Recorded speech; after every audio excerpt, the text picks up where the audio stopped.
अगर आप मेरे दोस्त बनना चाहते हैं तो मेरे इंस्टाग्राम पर आएं, लिंक मेरे बायो में है। हम रोज़ाना अच्छी और सार्थक बातचीत कर सकते हैं। खुश हो जाओ मेरे भाई, मैंने बहुत कोशिश और रिसर्च करके आपके लिए 2 ऐसे स्पेशल टिप्स ढूंढ लिए हैं जिनसे आप 1 साल ब्रह्मचर्य बहुत आराम से कर लोगे। पक्का, या कम से कम 30 दिन तो पूरे गारंटीड हैं। लेकिन सुनो युवक, पहले एक कठोर सत्य समझ लो, तुम्हारी असली लड़ाई दुनिया से नहीं, तुम्हारे अपने मन से है। सालों से तुम खुद को धोखा देते आए हो। हर बार जब तुम कमजोरी के आगे झुके, तुमने किसी और को नहीं बल्कि अपने ही भविष्य को लूटा। इसलिए अगर सच में बदलना है तो पहला नियम जीवन में उतारो, श्रद्धा और अनुशासन। ब्रह्मचर्य बड़े बड़े वादों से नहीं टिकता, यह रोज के छोटे छोटे सही कर्मों से बनता है। सुबह थोड़ा जल्दी उठो, शरीर को। लड़कियां ब्रह्मचर्य का पालन करने वाले लड़के की ओर इतनी आकर्षित क्यों हो जाती हैं कि वे उसके साथ यौन संबंध बनाना और सोना भी चाहती। चलाओ, मन को शांत करो और अपने दिन की दिशा तय करो। सादा सात्विक भोजन लो, जंक और आलस्य से दूर रहो, गलत संगति छोड़ो और अच्छे लोगों, अच्छी किताबों और अच्छे ज्ञान के साथ अपना मन भरो। सिर्फ कर्म ही नहीं, गलत सोच पर भी पहरा लगाओ।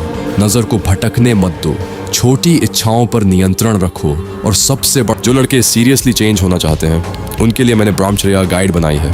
10 साल की रिसर्च, वो सब कुछ जो कहीं नहीं मिलता, एक जगह। 99 रुपये से भी कम।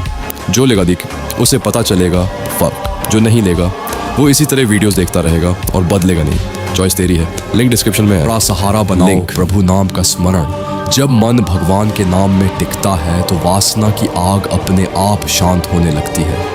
दूसरा नियम है, विचारों पर तुरंत युद्ध। गलत विचार को तब मत रोकना जब वह मजबूत हो जाए, उसे उसी क्षण काट दो जब वह जन्म ले। जैसे ही मन भटके, तुरंत अपने संकल्प को याद करो, अपनी पुरानी गलतियों का दर्द याद करो और सोचो कि यही कमजोरी तुम्हारे भविष्य को कितना नुकसान पहुंचा सकती है।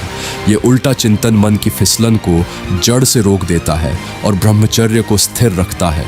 याद रखो, अभी अनुशासन दर्द देता है। जल्दी उठना, ना कहना, अकेले खड़ा होना सब कठिन लगता है, लेकिन यह दर्द हार नहीं, प्रशिक्षण है। आज का हर संयम तुम्हारे भविष्य की रक्षा कर रहा है।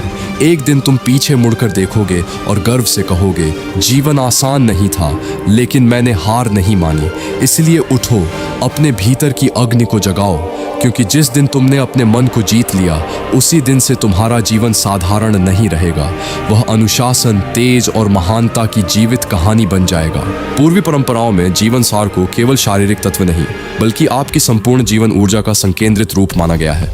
जब आप इसे सुरक्षित रखते हैं तो आप केवल ऊर्जा नहीं बचा रहे होते, आप अपने शरीर को संकेत दे रहे होते हैं कि वह स्वयं को मजबूत करे, सुधारे और संतुलित रखे। यही कारण है कि संयम का अभ्यास करने वाले लोग उम्र बढ़ने पर भी तेज दृष्टि, स्थिर मन और स्फूर्ति बनाए रखते हैं। आज अधिकांश लोग अपनी मानसिक ऊर्जा का बड़ा हिस्सा अंदरूनी संघर्ष में खर्च कर देते हैं। करूं या न करूं, खाऊं या न खाऊं, देखूं या न देखूं। ब्रह्मचर्य इस टकराव को कम करता है, क्योंकि आपका संकल्प और आपका कर्म एक दिशा में चलने लगते हैं। जब ऊर्जा का रिसाव रुकता है तो निर्णय तेज हो जाते हैं, मन स्पष्ट हो जाता है और हर दिन आपको अतिरिक्त उत्पादक स्पष्टता मिलती है। अब दिल से वही बात, मेरे प्यारे भाई, मैं इस समय अपने जीवन की एक बहुत ही तुरंत और गंभीर परिस्थिति से गुजर रहा हूँ। मुझे कुल 3 लाख रुपए की सख्त ज़रूरत है ताकि मैं इस मुश्किल स्थिति से बाहर निकल सकूँ। अगर आप में से कोई भी मेरी मदद कर सके, कृपया सहयोग करें। मैं सच में बहुत गहरी समस्या में हूँ। पूरी कहानी और स्थिति मैं बाद में विस्तार से बताऊंगा जब हालात थोड़े संभलेंगे। आपकी छोटी सी मदद भी मेरे लिए बहुत बड़ा सहारा हो सकती है। दुआ, शेयर या सहयोग, जो भी दिल से हो। मजबूत लोग सिर्फ खुद नहीं लड़ते, वे किसी और को गिरने भी नहीं देते।